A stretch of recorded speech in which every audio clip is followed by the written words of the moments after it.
Hello bachon, let's read the question. The question says in a gaseous reaction of the type A plus B giving C plus D, which statement is wrong? Option 1, a liter of A combines with B liter of B to give C and D. Option 2 says a mole of A combines with B moles of B to give C and D. Option 3 says A gram of A combines with B gram of B to give C and D.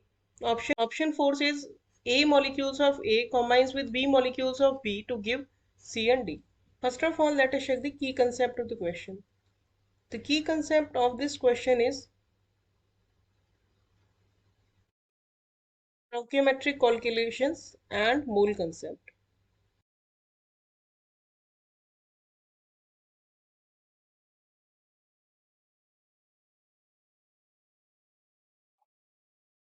So,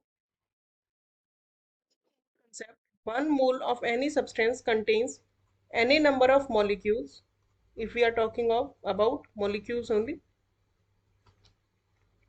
and it has fixed volume at STP, which is 22.4 liter. Now let's check the complete solution of the question. So we have given here a equation AA reacting with BB giving CC plus DD. तो यहाँ पे जो balanced chemical equation में जो moles का ratio है उसके basis पे ही डिसाइड होता है कि कौन सा कितना प्रोडक्ट बनेगा. तो बैलेंस्ड इक्वेशन में ए मोल्स हैं ए के जो रिएक्ट कर रहे हैं बी मोल्स ऑफ बी से, सो ये प्रोड्यूस करेंगे C moles of C and D moles of D.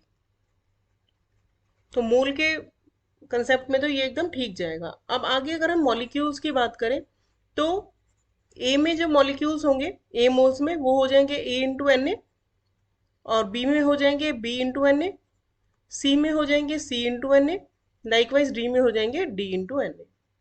तो ए मॉलिक्यूल्स हम कह सकते हैं क्योंकि अगर हम इन सबको एन ए से डिवाइड करें तो सेम ही बात हो गई. तो अगर हम रेशियो लेंगे तो ए बी सी डी ही आएगा. तो इससे हम कह सकते हैं कि ए molecules of this will react with B molecules of this to give C molecules of this and D molecule of this. तो मॉलिक्यूल के कंसेप्ट में भी हम दे सकते हैं. और ऐसे ही अगर हम वॉल्यूम लें एट STP लीटर्स में तो वो हो जाएगा A इंटू 22.4 इसके लिए, B इंटू 22.4 इसके लिए, C इंटू 22.4 इसके लिए, और इसके लिए हो जाएगा D इंटू 22.4, और सभी ये लीटर में है.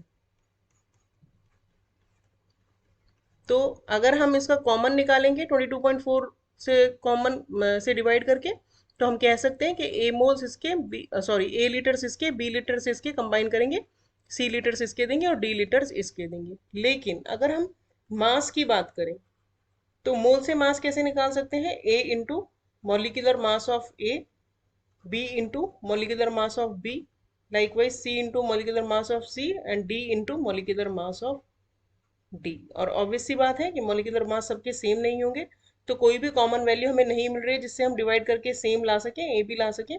तो इसलिए मास अलग अलग होगा इन सब का एक पर्टिकुलर मोल्स के लिए, क्योंकि मॉलिक्यूलर मास चारों का डिफरेंट है. तो ये जो चीज है ये हम जनरलाइज नहीं कर सकते, can not generalize, can not generalize this. तो मास के हिसाब से हम नहीं निकाल सकते हैं. अदरवाइज हम कह सकते हैं कि A litre of A will combine with B litre of B, A mole of A will combine with B mole of B. This is incorrect. A gram of A will not combine with B gram of B.